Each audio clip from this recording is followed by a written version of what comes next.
দর্শক, আমি শাহানা মজুমদার আপনাদেরকে অনেক আমন্ত্রণ জানাচ্ছি আমাদের ইয়াং নেট দেখবার জন্য। আজকে থেকে আমরা নতুন একটা সেগমেন্ট শুরু করছি, সেটা হচ্ছে পরম্পরা। আমি আজকে এটাকে পরম্পরাই বলছি। পুরো সপ্তাহ জুড়ে আমরা চেষ্টা করব বিভিন্ন বিষয়ে একজন একই প্রফেশনের একজন জুনিয়র আর্টিস্ট, একজন সিনিয়র আর্টিস্ট এরকম ভাবে মিক্সড করবার জন্য। এবং জুনিয়ররা সাধারণত কমপ্লেন করে থাকে যে সিনিয়ররা তাদেরকে স্পেস দেয় না কাজের জন্য, এবং সিনিয়ররা বলে থাকে জুনিয়ররা আসলে এখনকার জুনিয়ররা তারা আগে থেকেই চলে আসতে চায় এবং স্টার ভ্যালু বা স্টার ইমেজটা রাখতে চায়।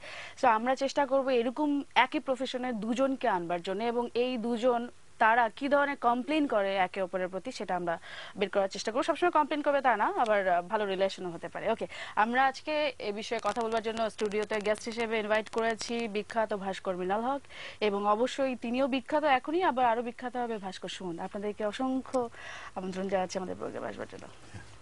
ওকে দর্শক, আমাদেরকে আপনার প্রাসঙ্গিক প্রশ্ন যদি করেন তাহলে খুবই ভালো হয়, তাহলে আমরা মূল বিষয়টা থাকতে পারবো। আমাদের বিষয় হচ্ছে পরম্পরা, এবং আমরা আজকে ভাস্কর্য শিল্প এবং ফাইন আর্টস এর অনেক জায়গায় মুভ করবার চেষ্টা করব। ওকে, আমি প্রথমে মৃণাল হক আপনাকে দিয়ে প্রশ্ন করি। আপনার বিষয়ে অনেক কমপ্লেন আছে জুনিয়র আর্টিস্টদের, যে আপনি নাকি ঢাকা শহরের সব কাজ আপনিই করেন, এবং কথিত আছে যে বিসিএস বলে একটা পরীক্ষা হয় আমাদের বাংলাদেশে, সেটাতে যদি থাকে কোনো প্রশ্ন সাধারণ জ্ঞানের যে অমুক ভাস্কর্যটা কার, তাহলে চোখ বন্ধ করে যদি মৃণাল হক লিখে দেয় তাহলে নাকি সেটা হয়ে যায়। আপনি কি মনে করেন, এটা নেগেটিভ আর পজিটিভ? আসলে ঢাকা শহরের অপরাজেয় বাংলা ছাড়া কোনো ভাস্কর্য ছিল না, এবং দেখলাম এগুলো করার জন্য কেউ উদ্যোগ নিচ্ছে না। যার ফলে আমি আসলে আমেরিকায় ছিলাম 8-10 বছর, ওখানে অনেক কাজ করে এসেছি জাতীয় পর্যায়ে। এক পর্যায়ে মনে হলো যে খুব অপরাধ করছি যে নিজের জন্মভূমি মাতৃভূমি ছেড়ে আরেক দেশ সাজাচ্ছি। এবং অফিসিয়ালি আমি নিউ ইয়র্ক সিটির বিউটিফিকেশনের দায়িত্ব প্রাপ্ত ছিলাম। তখন আমার ওয়াইফের জন্য উঠে গেছিলাম গ্রিন কার্ড, পাসপোর্ট। ওর যেদিন পাসপোর্ট হয়েছে, শপথ নিয়েছে, সেই দিন ওই অবস্থায় দাঁড়িয়ে বুকিং দিয়েছি এয়ারলাইন্স। একদিন পর আমি ঢাকায়, আমার নিজের ব্যাক টু দ্য প্যাভিলিয়ন।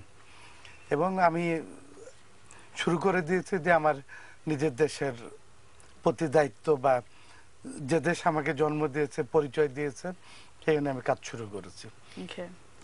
এবং আসার পর আমি প্রথমে সাউদার্ন অটোমোবাইল বললাম যে আপনার পেট্রোল পাম্পের সামনে একটা জায়গা আছে, ওখানে যদি অনুমতি দেন আমি একটা গাড়ির ভাস্কর্য বানাবো।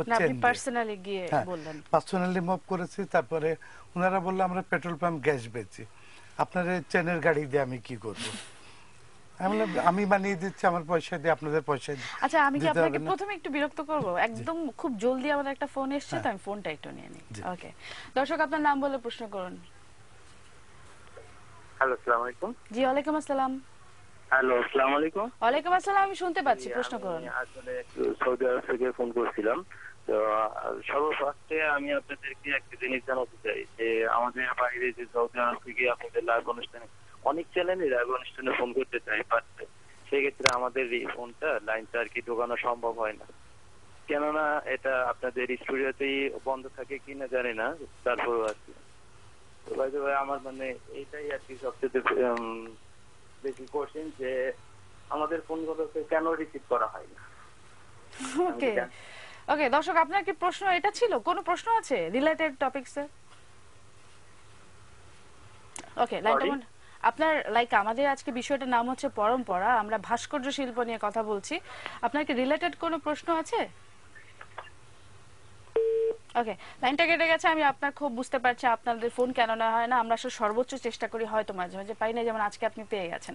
ওকে, আমরা আপনার কথা ফিরে আসি। ওনারা লাস্টে ইন্টারেস্টেড হলো না যে এটার দরকার কি। আমি বললাম ঠিক আছে, আমাকে অনুমতি দেন, এখানে আমি একটা চেন দিয়ে অ্যান্টিক্স গাড়ির ভাস্কর্য বানাই। ওনারা রাজি হলেন, আমি বানিয়ে দিলাম পুরানো রিক্সার চেন দিয়ে অ্যান্টিক্স জিপের ভাস্কর্য।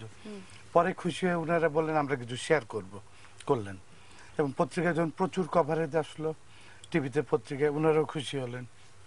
এটা কত সালের কথা বলছেন? মানে 2004 সালে। আচ্ছা। তারপরে আমি চেষ্টা করতে থাকলাম কিভাবে ঢাকা শহরে, মানে এখানে ইসলামিক সেন্টিমেন্ট একটু আছে, কিভাবে স্কাল্পচারটাকে আস্তে আস্তে বিস্তার লাভ করানো যায়। এদিকে ওদিকে বিভিন্ন সংস্থা, সিটি কর্পোরেশন, চেষ্টা করতে করতে একটা আইল্যান্ডের অনুমতি নিলাম অনেক ঘুরে। তারপরে যে শেরাটনের সামনে রাজস্বিক ঘোড়ার গাড়ির ভাস্কর্যটা বানালাম। ওটা সুন্দর হওয়ার পর ওনারাই খুশি হয়ে, সম্পূর্ণ আমার নিজের পয়সায় বানানো, স্পন্সর পেয়েছি অনেক পরে, ওনারা আমাকে আরও কিছু কাজ করার জন্য আইল্যান্ড দিলেন। তারপর আমি কাকরাইল গোলচক্কর 7 রাস্তার মোড়ে করলাম, বর্ষারানী যেটা 7 রাস্তার মোড়ে তেজগা, আর একটা কাকরাইল গোলচক্করে।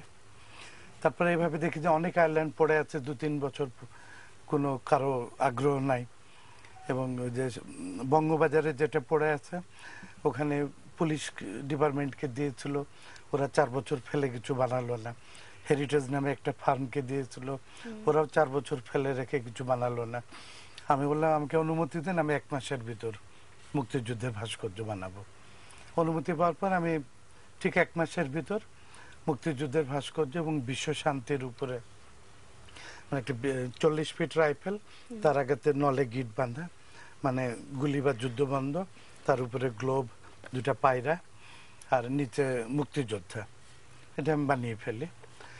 তারপরে ব্যক্তিগত উদ্যোগে বিভিন্ন ব্যাংক প্রতিষ্ঠানকে আমি ওদের পিছিয়ে ঘুরে ঘুরে রাজি করিয়ে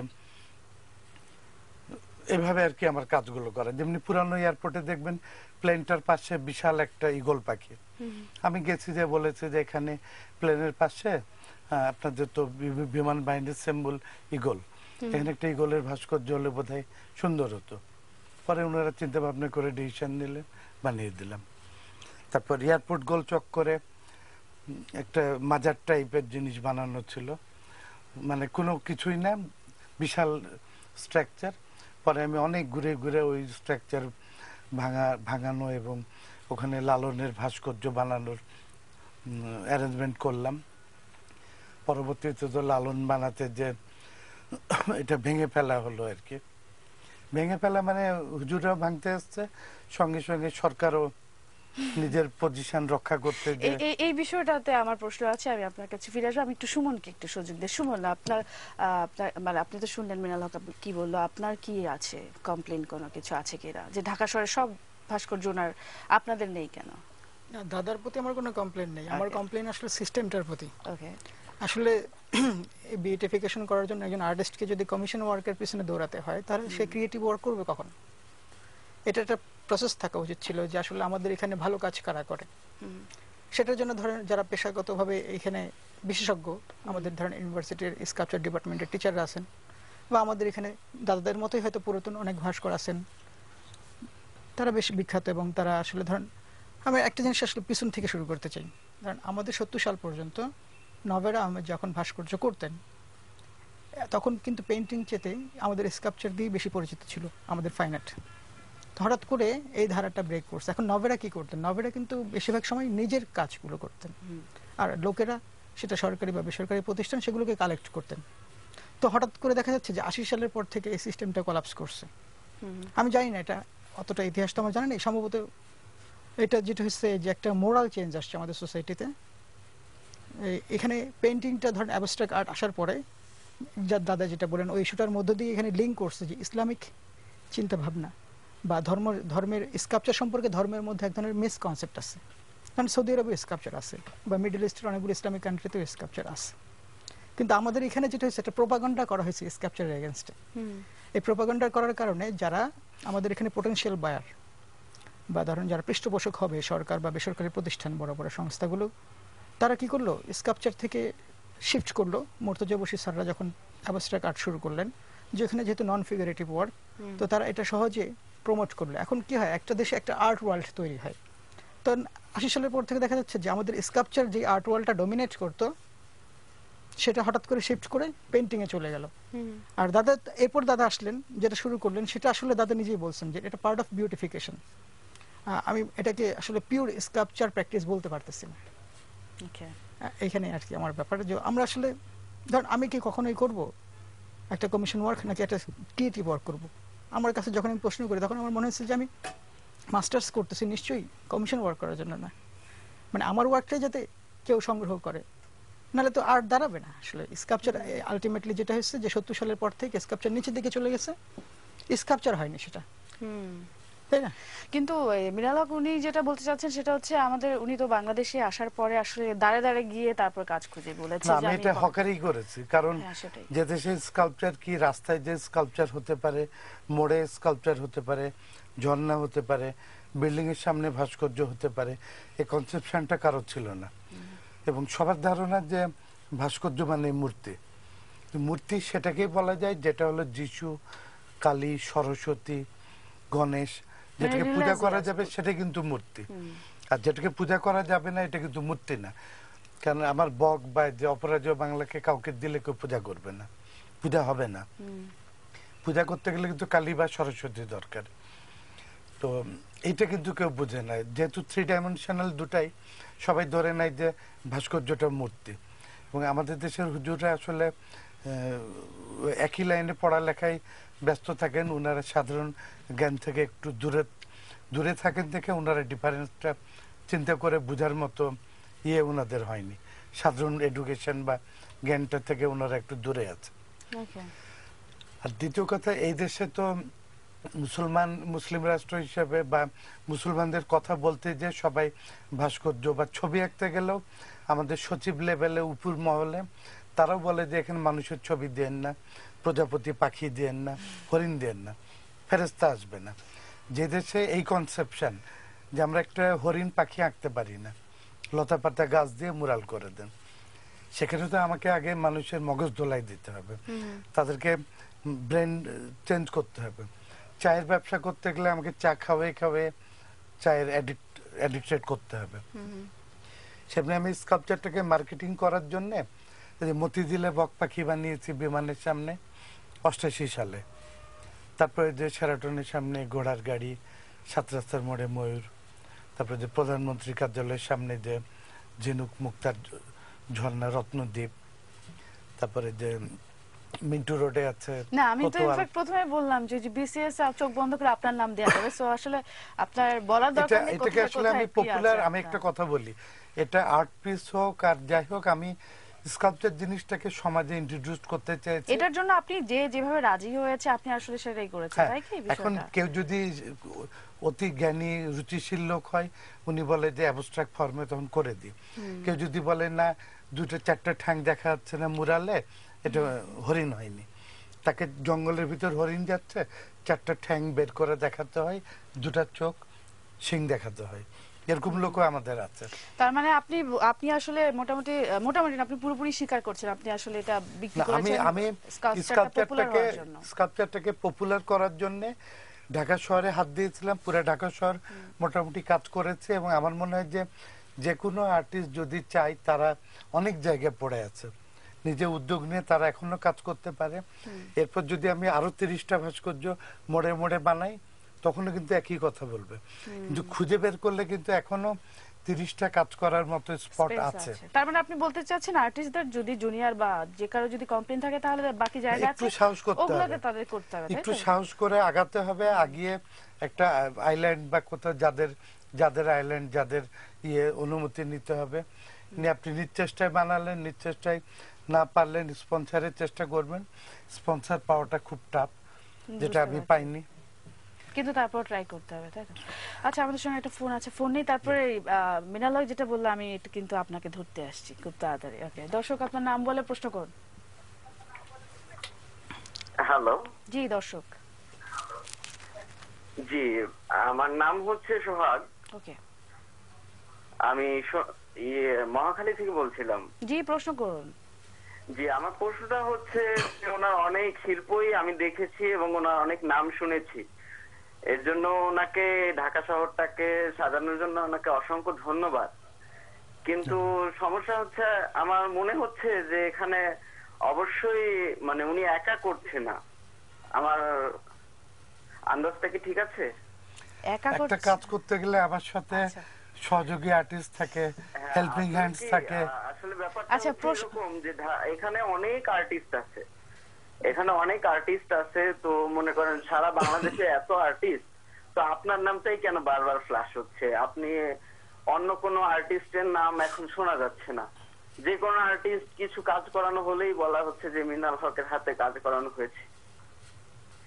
ওকে, তো প্রশ্ন মানে বুঝতে পেরেছি।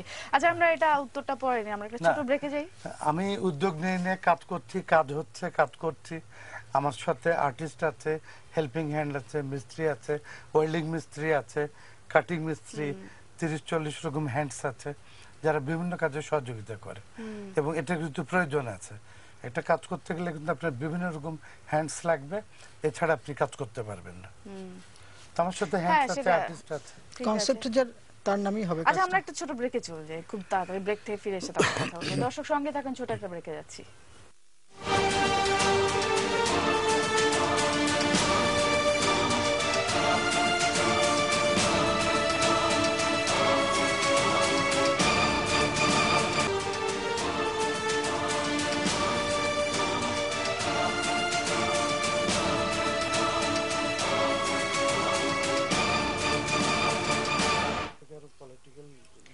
দর্শক সঙ্গে থাকবার জন্য অসংখ্য ধন্যবাদ। আমরা আলোচনা করছি পরম্পরা নিয়ে এবং ভাস্কর্য শিল্প নিয়ে। আমাদের সঙ্গে দুজন ভাস্কর আছেন, একজন খুবই বিখ্যাত, একজন বিখ্যাত অলরেডি হয়তো, এবং আরো অনেক বিখ্যাত হবে আশা করছি, সুমন এবং মৃণাল হক।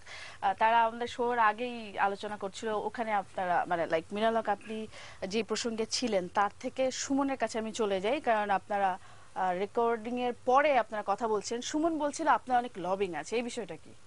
এই জন্য আপনি অনেক কাজ পান। এটা ধরেন দাদার বাস্তবতা থেকে, আমাদের বাস্তবতা থেকে আমরা দেখব যে আমরা যারা জুনিয়র, ধরেন যারা শুধুমাত্র ওয়ার্ক করছি স্কিল তৈরি করার জন্য, তাদের কি হয়, তাদের কমিউনিকেশনটা স্বাভাবিকভাবে কম ডেভেলপ করে। এটা হলো আমার এক্সপিরিয়েন্স চারুকলাতে। তো এর মধ্যে কিছু অংশ আছে, ধরেন দাদাদের মতো এখনো আছেন, যে যারা কাজ করার পাশাপাশি যারা যোগাযোগটা তৈরি করতে থাকেন। এখন আমার কাছে যখন আমি শিল্প শিক্ষা করতে আসি, আমার কাছে এটা বোধগম্য হয় না, আমি কি আমার স্কিল তৈরি করব নাকি আমি আসলে আমার এই যেটা বলে কমিউনিকেশন সিস্টেম ডেভেলপ করব। কিন্তু সেখানে সুমন, আমার একটা প্রশ্ন আছে, এই বিষয়টা দায় দায়িত্ব কি মৃণাল হক নেবেন? এখন মৃণাল হক নেবেন না, এটা হলো আমাদের বাংলাদেশের সামগ্রিক যে পদ্ধতি, আমলাতান্ত্রিক পদ্ধতি, যেখানে আসলে এখানে কোয়ালিটি জাজমেন্ট হচ্ছে না। এখানে জাজমেন্ট হচ্ছে, মূল শর্তটা কাজ করতেছে সম্পর্ক। আপনি যে কোনো কাজ, শুধু স্কাল্পচার না, আপনি যে কোনো কাজ পেতে গেলেই আপনার সম্পর্কটা কত বড় এবং বিস্তৃত, আপনি কত জায়গা থেকে টেলিফোন দিতে পারবেন, কত জায়গা থেকে আপনি যোগাযোগ তৈরি করতে পারবেন, তার মানে আপনার সম্ভাবনা তত বেশি। এটা আমার এক্সপেরিয়েন্স থেকে দেখতেছি, এটা আমি দাদার প্রতি কমপ্লেইন করতেছি না, এটা আমার এক্সপেরিয়েন্স থেকে দেখতেছি। মৃণাল হক কিন্তু বলেছে তিনি ব্যক্তিগত উদ্যোগে এই চেষ্টাগুলো করেছেন। আমি সেটাই কিন্তু বললাম যে দাদা কিন্তু কাজ করার পাশাপাশি যেটা করছেন, যে উনি যোগাযোগটা তৈরি করতেছেন, ওনার কমিউনিকেশন যে ম্যানেজমেন্ট স্কিলটা সেটা বাড়াচ্ছেন। এখন এটা হয়তো একটা ব্যাপার, ঠিক আছে, কিন্তু আমি অ্যাজ এ ধরেন আমি ডেডিকেটেডলি ডাইভার্ট হলো নিজেকে আর্টিস্ট মনে করি, যে ক্রিয়েট করবে সামথিং। এখন আমি তো কি করবো, আমি তাহলে আমার স্কিল বাড়াবো, আমার অ্যাস্থেটিক নলেজ বাড়াবো, আমার এডুকেশনটাকে আমি কন্টিনিউ করবো এবং সেটাকে আমি ডেভেলপ করার চেষ্টা করব। এখন আমাদের সোসাইটিতে একটা পদ্ধতি থাকবে যে হান্ট করবে যে কার কাছ থেকে কোন কাজটা তার দরকার, কিন্তু আমাদের এখানে কেউ জানেই না যে সে কি করাবে এবং সে কার কাছে করাবে। সুতরাং যারা বাজারে অলরেডি এস্টাবলিশড বা তখনও ছিলেন, সুতরাং তাদের কাছ থেকেই সাধারণত লোকের আসে কাজগুলো নিতে। আর আমরা যদি যাই, হু আর ইউ, মানে তুমি কি, এখন আমি যদি আমার কোয়ালিটি স্কিল দেখাই, এটা তো তারা জাজ করতে পারবেন না। কারণ এখন তারা পারবেন না, এটা অসুবিধা নেই, কিন্তু তারা যে কাউকে দিয়ে জাজ করাবেন, প্রফেশনাল কাউকে দিয়ে, সেই পদ্ধতিও নাই। তার মানে আপনি একটা চাচ্ছেন যে একটা সিস্টেমের মধ্যে সিস্টেম থাকবে, ডেভেলপ করবে, যেখানে লোক আসবে এবং আর্টিস্ট ভালো কাজ করবে। আমরা একটা বড় ডিবেট আছে, এটা কে করবে, এই দায়িত্বটা কে নেবে? এই দায়িত্বটা কি হয়, এটা বিদেশে আছে, এটার একটা সিস্টেম থাকবে। সিস্টেমটা কে নির্ধারণ করবে, সিস্টেমটা কে তৈরি করবে, এটা আমাদের বলি আমরা ধরেন আর্ট ওয়ার্ল্ডের মধ্যে এটা একটা শব্দ এখন আমরা খুব ব্যবহার করি, সেটাকে বলে আমরা বলি রেফার করা। এখন রেফার করার অথরিটি গুলো হয়, আমরা এটাকে এখন বলতেছি 3C, মানে এখন কন্টেম্পোরারি সময় বলতেছি 3C মানে curator, art critic and consumer. এটা কি হয়, এটা তিনটা মিলে একটা আর্ট ওয়ার্ল্ড তৈরি করে। কিন্তু আমাদের এখানে দেখা যাচ্ছে যে ধরেন সাপোজ আমি জগন্নাথ ইউনিভার্সিটিতে, অন্য একটা প্রসঙ্গে যাই, আমি অ্যাপ্লিকেশন করলাম, সেখানে এক স্যার বললেন আমাকে যে মঞ্জুরি কমিশন জানেই না নাট্যতত্ত্ব ফাইন আর্ট আলাদা কিনা। তো এই যদি সিস্টেম হয়, আমি আমার প্রফেশনাল একাডেমিক জ্ঞান কোথায় কাজে লাগাবো? কিন্তু সেটার দায়িত্ব তো মৃণাল হক নিতে পারে না একা একা। মৃণাল হক নিতে পারে না, বা মৃণাল হক শুধু একা না, আমাদের এখানে সিনিয়ররা যারা আছে, সেটা পেইন্টিং থেকে হোক, স্কাল্পচার থেকে হোক, সবাই এই পদ্ধতিতে কাজ করতেছে। কিন্তু আমরা ইয়াং হিসাবে বলতে যাচ্ছি, পৃথিবী অনেক আগায় গেছে, আমাদের বাংলাদেশের অর্থনীতি এখন অনেক বড় হয়েছে, এখানে কর্পোরেট কোম্পানি আছে, এখানে মাল্টিন্যাশনাল কোম্পানি আছে। যদি ওই কোম্পানিগুলো বাইরে ওই সিস্টেমে কাজ করতে পারে, যদি বাইরের আমাদের দেশের প্যারালাল গভর্নমেন্ট যদি বাইরে কাজ করতে পারে ওই সিস্টেমে, বা আমাদের দেশের গভর্নমেন্ট যখন ইন্টারন্যাশনাল বিট করতেছে তখন যদি তারা ওই পদ্ধতি মেনটেন করতে পারে, তাহলে ফাইন আর্ট সেক্টরের জন্য কেন না? ওকে, তার মানে আপনি বলতে চাচ্ছেন এটা গভর্নমেন্ট থেকে একটা দায়িত্ব থাকা উচিত এবং গভর্নমেন্ট সিনিয়রদের এবং ইনস্টিটিউট। ওকে, এবং- আচ্ছা আমরা একটা ছোট ফোন নিয়ে নিই। দর্শক আপনার নাম বলে প্রশ্ন করুন। দর্শক জি হ্যালো, জি শুনতে পাচ্ছি, দর্শক প্রশ্ন করুন। শুনতে পাচ্ছেন? আমি ঢাকা বসুন্ধরা থেকে সুমি বলছি। আমি মৃণাল ভাইয়ের সাথে একটু কথা বলবো। কথা বলুন, উনি আছেন। জি জি, হ্যালো, জি, আসসালামু সালাম। আলাইকুম মৃণাল ভাই, জি ইসলাম। কেমন আছেন? জি ভালো আছে। সুমি বলছি, চিনতে পাচ্ছেন? হ্যাঁ চিনতে পারছি। আচ্ছা, আমার আপনাকে আসলে প্রথমেই ধন্যবাদ জানাই যে আপনি বাংলাদেশে অনেক সুন্দর সুন্দর কাজ করেছেন। সত্যি এটা আমাদের জন্য একটা বিরাট পাওয়া। তো আমার প্রথম প্রশ্নটা হচ্ছে যে আপনি ঢাকায় কোন কাজটা সর্বপ্রথম করেছেন? মতিঝিল বিমান অফিসের সামনে 6টি বক পাখির ভাস্কর্য, বলাকার যেটা আর কি। জি জি জি। আচ্ছা, আমি কি আরেকটা প্রশ্ন করতে পারবো? খুব জলদি, বলেন। আমাদের একদম সময় নেই, আর্টিস্টরা কথা বলতে পারবে না তাহলে। আচ্ছা আচ্ছা, ঠিক আছে। আমার শেষ প্রশ্নটা হচ্ছে যে আপনার ছেলে মেয়েদের মধ্যে কেউ কি আপনার এই কাজে মানে উৎসাহী, বা আপনি কাউকে রেখে যেতে চান? আমার মনে হয় আমার মেয়ে আমার স্থানটা দখল করবে আর কি, মধ্যে সে আমার থেকে আরো ভালো করবে। শ্রাবণী অনেক ভালো ছবি আঁকে, সে আর্কিটেক্ট বা স্কাল্পচার যাই করুক, ভালো করে। আমার থেকে ভালো করবে সে। ওকে দর্শক, অসংখ্য ধন্যবাদ সুমন। সো আমার মনে হয় যে এই যে মৃণাল হককে নিয়ে যাদের কমপ্লেন আছে খারাপ কাজ কিন্তু সব কাজ তাই উনি একাই পেয়ে যাচ্ছে, ওনার মেয়ে ডেফিনেটলি অনেক ভালো কাজ করবে। আমি একটু এই যে, বলতে চাই, অবশ্যই প্লিজ। আমার যাত্রা তো শুরু আমি হয়েছিল, দুজনকে একটু বলে রাখি, আমাদের সময় কিন্তু অনেক কম, খুব আচ্ছা, দ্রুত সময় চলে আমি যায়। আপনারা সংক্ষেপে যদি অল্প বলছি। অল্প কথায় বলেন ভালো হয়। আমি আমাদের 3rd ইয়ার থেকে স্কাল্পচার ডিপার্টমেন্টে শুরু হয়। আমি 2nd ইয়ারে পড়া অবস্থায় একক ভাস্কর্য প্রদর্শনী করি। এটা ছিল বাংলাদেশে 2য় ভাস্কর্য প্রদর্শনী, এর আগে করেছিল শামীম শিকদার। এখানে আমি এত ভালো ভালো কাজ দিয়েছিলাম, ওই ওই এক্সিবিশনটাতে কাজের পরই আমার একটু যাত্রাটা অ্যাকচুয়ালি শুরু হয়েছিল। Okay. এবং পত্রিকায় টিভিতে এত কভারেজ, এবং যে দেখে গেছে সে আরো 10 জনকে পাঠিয়েছে, ওই 10 জন আবার 10 জনকে, এবং সেই সময় আমি এমন বেশি পাবলিসিটি বা গুডউইল আর্ন করেছিলাম, যেটা আমার যাত্রা শুরু, কাজ পাওয়া সব দিক দিয়ে হেল্প হয়েছিল। আসলে মানে আপনি তো অলরেডি স্টার, হ্যাঁ, আপনাকে কিন্তু বলা লাগবে না লাইক কিভাবে স্টার হয়েছেন, আমরা সবাই এই প্রসেসটা জানি।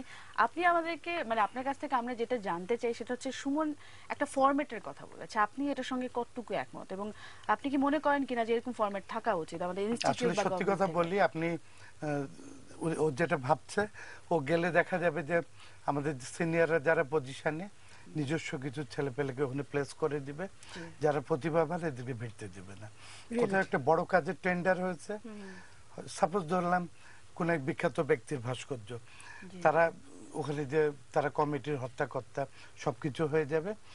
যতই ভালো আর্টিস্ট আসুক, ডিজাইন পড়ুক, সম্পর্ক বলবে শেষ যে এগুলো একটাও চলবে না, আমরা এমন একটা ডিজাইন আর্টিস্ট দিব যা থুতু ফেললে 50 লাখ টাকা, বলে তারা ওটা কাজ বন্ধ করে দেয়, নিজেরাও করে না, দেখে যে কাজটা আপনি কি এরকম ফাইনালি একটা হলো নাম না। বলতে পারেন নাকি বলবেন না? এগুলো আমি বলতে চাই না, আচ্ছা, বলতেছেন। কিন্তু আমাদের জুনিয়র আর্টিস্টরা খুব বঞ্চিত, এটা ঠিক।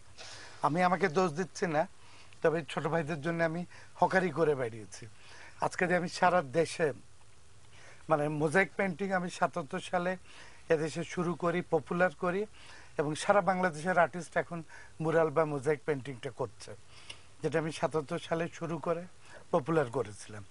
এখন ঢাকা শহরে স্কাল্পচার করে রাস্তাঘাটে কাজ করার পর এখন বাইরের মেয়র হোক, ছোট এলাকার হোক, মন্ত্রী হোক, সবার মাথায় কাজ করছে, আমার এলাকায় কেন সাজাবো না, আমার এলাকায় কেন একটা মুক্তিযুদ্ধের ভাস্কর্য হবে না। আচ্ছা মৃণাল, আপনি কি কখনো কাউকে সাজেস্ট করেছেন যে আমার চেয়ে আমার জুনিয়ররা কেউ আছে, তাদেরও কাজ শেখা দরকার এবং তাদেরও আসা দরকার? কাউকে আর্ট আপনি কলেজের রেফার অনেক করেছেন? ছাত্র আছে আমার থেকে ভালো কাজ করে, আমার সঙ্গে যারা সহযোগী আছে এরাও আমার থেকে ভালো কাজ করে, এবং বাংলাদেশে আর্টিস্ট খুঁজলে আমার থেকে ভালো কাজ করে এরকম 5000 আর্টিস্ট পাবেন। আপনি কি সেটা আমি বলেন? কিন্তু আমি কিন্তু ভালো আর্টিস্ট সেটা বলছি না, আমার সাহস আছে, মনের জোর আছে, আমি কোটি কোটি টাকা ব্যাংকে না জমে ওই টাকা দিয়ে আমি রাস্তাঘাট সাজিয়েছি। এই স্যাক্রিফাইজিং মানসিকতাটা আমার আছে। অন্য কেউ হলে 3টা ফ্ল্যাট কিনতো। বাট যেই আর্টিস্টদের টাকা নেই, মানে লাইক সুমনের আমি জানি না কতটুকু টাকা আমি আছে। আর্ট কলেজে পড়েছি, আমি বোধ একটা প্রেম না করে বের হয়েছি। আমার ক্লাসমেটরা কেউ 14টা প্রেম করেছে, কেউ 2টা 3টা বিয়ে করেছে, কেউ বাবা হয়ে বের হয়েছে, কেউ এর ভিতরে। সুমন, আপনি কি কোনোটার মধ্যে পড়েন? আর 14টা প্রেম বা অনেকগুলো বিয়ে বা আমি কিছুর প্রেম মধ্যে? দূরে না, কথা, এখন আমি Okay. দাদারা আসলে ধরেন আমি বলবো যে আসলে আমাদের অনেক আগের জেনারেশন, অল্প অল্প তাদের কথাই কিন্তু। তাদের মানে যেটা আদর্শিক জায়গা আমাদের থেকে একদমই ভিন্ন হবে, এটা খুবই স্বাভাবিক। তো প্রেম করাটা আমাদের দোষের কিছু না। আচ্ছা, এটা না করেছে অনেকগুলো। হ্যাঁ, যে আমি ঠিক জানি না সুমন কয়টা প্রেম করেছে। যাক, প্রেমের করেছে, সঙ্গে চেহারা টাকা তো পয়সার sweet আছে। সম্পর্ক নেই। এখন আমি যেটা বলতে চাচ্ছিলাম সেখানে একটু ফিরে আসি, সেটা হচ্ছে যাদের টাকা নেই তারা কি করবে? যেমন আপনার অনেক টাকা, মানে লাইক অনেক না হলেও আমি কিছু মিনালক ছিল। ঢাকা আসার পর ওই হাতির পুলের ডোবা থেকে মাটি তুলে ওটা দিয়ে আমি ছোট ছোট মডেল বানিয়ে কারিকা, নানমুড়ি 5 নম্বর রোডে হ্যান্ডিক্রাফটসের দোকানে আমি দিয়েছি। 25-30 টাকা করে সেল হয়েছে। এই করে আমার যাত্রা শুরু। তখন আমি ফার্স্ট ইয়ারে পড়ি। তো এই ছোট ছোট মডেল স্ট্যাচু বানাতাম, অ্যান্টিক্সের রিপ্রোডাকশন। 76-77 সালে 25-30 টাকা অনেক বিক্রি হতো। ওই টাকা দিয়ে আমি খাওয়া এই ওই করে তারপর আমি ছোট ছোট যে ওয়াল রাইটিং করতাম, চিকা মারা যেটাকে বলে, পোস্টার লিখতাম, ব্যানার লিখতাম। এগুলো করে করে যাত্রা শুরু। তারপর এখন তো আল্লাহ একটা 3 বেলা খাওয়িয়ে রাখেন। তাহলে আল্লাহর অনেক সুমনকে যেটা শুকরিয়া। করতে হবে, প্রেম করা ছাড়াও এগুলো করতে হবে। আচ্ছা, আমরা একটা ছোট বিরতিতে আমি যেতেই যে হবে বিয়ে এখন। করেছি তাও প্রেম না করে বিয়ে নো করেছি। প্রবলেম, আমরা একটা ছোট বিরতি থেকে এসে তারপর কথা শুনছি। দর্শক সঙ্গে থাকুন, ছোট্ট একটা ব্রেকে যাচ্ছি। লা ইলাহা ইল্লা আনতা সুবহানাকা ইন্নী কুনতু। ওকে দর্শক, আমরা কোনো রকম ভনিতা না করে চলে যাই, আমাদের সময় অনেক কম। মৃণাল হক, আপনার জন্য আমাদের একজন দর্শকের প্রশ্ন আছে। আমরা ফোনটা হ্যাং করে রাখতে পারিনি, কেটে গেছে। সেটা হচ্ছে 4 দলীয় জোট যখন ছিল সেই গভর্নমেন্টের আমলে আপনি কিছু কাজ করেছেন, কিছু ভালো আছে আপনার কাজ, বেশ কিছু কাজই ভালো আছে, এটা আমরা জানি। চারদলীয় জোটের সময় আমি আমি কোনো কাজ করিনি। প্রশ্নটা আমি আগে একটু শেষ আগে করি। বলে দিলাম কোনো কাজ করিনি। আচ্ছা, ওকে ফাইন, কিন্তু এই রিলেটেড অনেকগুলো আছে এবং সুমনও প্রথমে একটু ইঙ্গিত করেছিল, বা আমি পার্সোনালি বা আর অনেকেই জানে, আমরা আসলে ফোন নিতে পারছি না, সময় খুব কম। আপনি আপনি অলমোস্ট সবার সঙ্গে আপনার একটা লাইক যেটাকে রিলেশনশিপ বলা যায় ভালো ভাষায়, খারাপ ভাষায় বলে লাভিং বলা যেতে পারে। আপনি এটাকে কিভাবে নেন? লাইক একজন আর্টিস্টের কি আদর্শিক জায়গাটা থাকা উচিত না? আমি এটুকু বলতে পারি, আমি মুক্তিযুদ্ধের পক্ষের একজন চূড়ান্ত মানে মানসিকতার ব্যক্তি। আমার আব্বা 56 সালে ডাকসুর ভিপি ছিলেন। আমি মুক্তিযুদ্ধে 2বার পালিয়ে গেছি। আমাকে 7-এ পড়তাম, ধরে আনা হয়েছে। ভাষা আন্দোলনের নেতৃত্ব দেওয়ার কারণে আমার আব্বা চাকরি হারিয়েছেন আইয়ুব খানে মার্শাল্লাহ। এবং এখন বাংলাদেশের বোধহয় সবচেয়ে হায়েস্ট মুক্তিযুদ্ধের ভাস্কর্য বানিয়েছে আমি, প্রায় 50 থেকে 55 জায়গায়। ওকে, ঢাকা আমি শহর- আরো দুইটা প্রশ্ন লিংক করে দিই। সেটা হচ্ছে কিছু স্কাল্পচার আছে যেটা ডিসপ্রপোর্শন বলে অনেকে, হয়তো উপরের পোরশনটা ঠিক আছে, নিচের পোরশনটা একটু, এটাকে আপনি ইচ্ছে করে করেন নাকি লাইক আপনার কি কোনো রকম আইডিওলজি কাজ করে কিনা? আমি যে শেরাটনের সামনে ঘোড়ার গাড়ি বানিয়েছি, এক আর্টিস্ট চিঠি লিখেছে ঢাকা ব্যাংকে, যেটা আপনারা স্পন্সর করেন না, ঘোড়ার লেজ বেঁকা, ঘোড়ার দাঁতটা সোজা, তারপর ঠ্যাংটা বেশি আগে গেছে, মাথা বড়, 14টা পয়েন্ট উল্লেখ করে ঢাকা ব্যাংকে চিঠি দিয়েছে। কোন আর্টিস্ট নাম বলা যাবে? নাম বলা না। যাবে কিন্তু বলতে চাই বলতে চান না। না, আপনাকে যে ফোন দিয়েছে সম্ভবত উনি। আচ্ছা, বলতে পারেন। আমার নেভির সামনের যে স্কাল্পচারটা, ওটা নেভি চিফকে চিঠি লেখার অল্প কথা আগে কিন্তু আরো অনেক প্রশ্ন আপনার চিঠি জন্য লিখে জমা লিখে আছে। তাদের মাথা এমন খারাপ করা হয়েছে যে নেভির সামনে ডলফিন গুলোর জন্য আপনাদের ইজ্জত কমে যাচ্ছে। মগজ ধোলাই দিতে দিতে ওটা ভাঙানো হয়েছে। ওকে, তো এইভাবে কিন্তু আপনি তো আবার কাজ আর্টিস্টরাই, করেছেন ওখানে। হ্যাঁ করেছি, এখন জাহাজ টাজ বানিয়েছি, কিন্তু আর্টিস্টরাই আর্টিস্টদের কাজ ধ্বংসের জন্য চেষ্টা আচ্ছা, করছে। আপনাকে আজ আমি আপনাকে দাদাই বলি আসলে, সরাসরি আমার মনে হয় বেটার হয়। আমি বারবার নাম ধরে রাখছি, আমার ভালো ঠিক লাগছে আছে। না। সেটা হচ্ছে আপনি আমাকে একটা প্রশ্ন উত্তর দিন। সেটা হচ্ছে মানে লাইক আমরা কোনো ফোন নিতে পারছি না, প্রশ্নগুলো নিয়ে জমিয়ে আপনাকে করছি।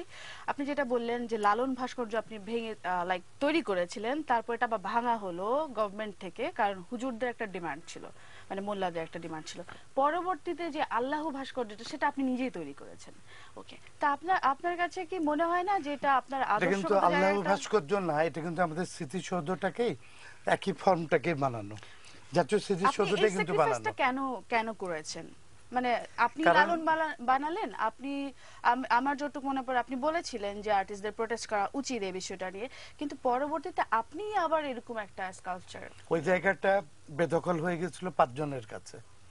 ওখানে খুব অল্প কথাই হ্যাঁ, কিন্তু কেউ হজমিনার বানানোর ডিজাইন ফাইনাল, মন্ত্রীকে দিয়ে পারমিশন হজমিনার বানাবে, হজ ক্যাম্পের কেউ সামনে। ওখানে হ্যাঁ 6-7 জন অলরেডি পলিটিক্যাল লোকজন লেগে গেছিল, সব বিজ্ঞাপনী সংস্থার কাজ করবে ওখানে। কেউ জায়গাটা, কিন্তু জায়গাটা আমার নামে বরাদ্দ, এবং ফাইনালি আমাকে জায়গাটা রাখতে যে বাংলাদেশের উদ্যোগ হাইয়েস্ট লেভেলের সংস্থাগুলো, যারা গোয়েন্দা সংস্থা বা সরকারি সংস্থার অনুমতি, 3-4টা সংস্থার অনুমতি এবং 7টা ডিজাইন দিয়েছি। ওনারা সিলেক্ট করার পর না, যেটা সেটা আমরা দিয়েছে বুঝতে সেটাই পেরেছি, আমি but করতে আপনার পেরেছি। কষ্ট লাগেনি যে আমি লালন বানালাম, আমি আমি আবার এটা 80-85 লাখ টাকা ওখানে লস করেছি, এটা আমি বলতে চাই না, গেছে আমার পকেট থেকে। এবং সবচেয়ে উঁচু গোয়েন্দা সংস্থাগুলোর অনুমতি ছাড়া ওখানে কাজ করা যাবে না। এটা পরে Okay. সব সরকারি বাহিনী সংস্থার অনুমতি যেটাতে হয়েছে সেটা আমি বানিয়েছি। এটা আমি বানিয়েছি ঠিকই, কিন্তু আচ্ছা, 7টা সুমন মাঝখানে ডিজাইনের আছে, ভিতর, কিছু মনে বলতে চাই, আমাদের অলরেডি সময় শেষ হয়ে গেছে। আমি 7টা সুমনকে ডিজাইনের একটু ভিতর সুযোগ কিন্তু দেই। এটা সরকারি অনুমতি সাপেক্ষে বানানো, Okay. আমি এটার জন্য দায়ী না। ওকে, আপনি না, আমি শেষ আবার করে দিবেন বলতেছিলাম বলে। এখানে যত আলোচনা হচ্ছে এটা কোনো কিছু স্কাল্পচারকে নিয়ে হচ্ছে না, সেখানে হচ্ছে কাজ পাওয়া এবং কাজ করা নিয়ে। এতে করে স্কাল্পচারের কোনো লাভ হচ্ছে না। আমাদের নগরে যে সমস্ত স্কাল্পচার হয়েছে সেটা দাদা বানায় স্যার, যারাই বানাক, তাদের কোয়ালিটি নিয়ে আমি কোনো প্রশ্ন করব না, কিন্তু সেইগুলো আমাদের স্কাল্পচারের মান না। আমাদের স্কাল্পচারের মান এর চেয়ে অনেক উপরে। আমি আবারও বলতেছি, এটা হলো আমাদের পদ্ধতিগত কারণেই এই ঘটনাগুলো ঘটতেছে। দাদা যেহেতু কমিশন ওয়ার্কটাকে ইম্পর্টেন্ট মনে করেন এবং যেহেতু এটাকে আয় রোজগারের একটা জিনিস মনে করেন, সেহেতু উনি কম্প্রোমাইজ করবেন, এটা খুবই স্বাভাবিক। আমি একজন বিল্ডিং আর্কিটেক্ট হলে যেটা করতাম, কিন্তু আর্ট ওয়ার্ক না, এটা একটা আর্ট format প্র্যাকটিসও থাকতে না, হবে। এটা স্কাল্পচার না। ওকে, আমি মনে হয় আপনাদেরকে তেমন কিছু বলতে দিতে পারিনি, কিন্তু কথা ক্লিয়ার হয়েছে, অ্যাটলিস্ট আমি বুঝেছি, আমি শিওর দর্শকরাও বুঝতে পেরেছে। অসংখ্য ধন্যবাদ আমাদের তবে প্রোগ্রামে আমি আসার কিছু জন্য। না করলে ওখানে কিন্তু পুলিশ বক্স বানিয়ে হ্যাঁ, সেটা ব্যানার হতো, লাগিয়ে সেটা বসে হতো, থাকতো। সেটা অন্য বিষয়। তবু একটা কিছু হয়েছে যার ফলে আজকে গ্রামগঞ্জ ভাস্কর্য হওয়ার উদ্যোগ নিচ্ছে। এই ভাস্কর্য আমি পছন্দ করবো না এবং আমি সমর্থন করবো না। এই ভাস্কর্য হলে আমাদের জাতির কোনো উন্নতি হবে না। ওকে, এই ভাস্কর্য সম্পর্কে মানুষের ভুল ধারণা তৈরি হচ্ছে এইগুলো দেখে। তো একটা দুটা ভালো ভাস্কর্য করো তোমরা, ভালো উদ্যোগ ভাস্কর্য, এটা নাও। ভালো বলেছে। ভালো আমি ভাস্কর্য আইল্যান্ড দেবো, না। আমি আইল্যান্ড দেবো, করো। রাজি রাজি হয়ে যান আপনি। হ্যাঁ আমি রাজি। হ্যাঁ, আমি করবো, করবো, অবশ্যই আমি করবো। আইল্যান্ড দেবো, একটা হ্যাঁ, ভালো যদি আমার ভাস্কর্য। কনসেপ্টে আমার কাজ নেন, এবং আপনি নিজের পয়সা অবশ্যই দিয়ে করবো। করতে হবে। আমি কিন্তু নিজের আমেরিকা, পয়সা দিয়ে করতে আমার হবে, পয়সা রাজি নেই, আছেন? আমার পয়সা নেই। আমি আমেরিকা থেকে কাজ করে আনা আমার 2 কোটি টাকা আমি আর্ট রাস্তায় ওয়ার্কের ঢেলেছি। ক্ষেত্রে পয়সা সম্পর্কটা অনেক পরে। আচ্ছা, আপনারা কথা বলতে থাকেন, আমার প্রোডিউসার আমাকে মারবে, আমি তাড়াতাড়ি প্রোগ্রামটা শেষ করে না, দেই। art বাট work- এটা একটা হ্যাঁ। সুযোগ, কিন্তু না, সুযোগটা art নিন। work এর সাথে Please পয়সা কথা বলুন সম্পর্কটা আপনারা। অনেক পরে। ওকে দর্শক, অসংখ্য ধন্যবাদ আমাদের সঙ্গে থাকবার জন্য। আমরা আলোচনা অনেক হয়তো কিছুই করতে পারিনি। আগামীকালকে নতুন কোনো বিষয় নিয়ে, নতুন কোনো গেস্ট নিয়ে হাজির হয়ে যাবে ইয়াংনেট। ততক্ষণ পর্যন্ত সবাই ভালো থাকুন। আমি শাহানা মজুমদার আজকের জন্য বিদায় নিচ্ছি। শুভরাত্রি।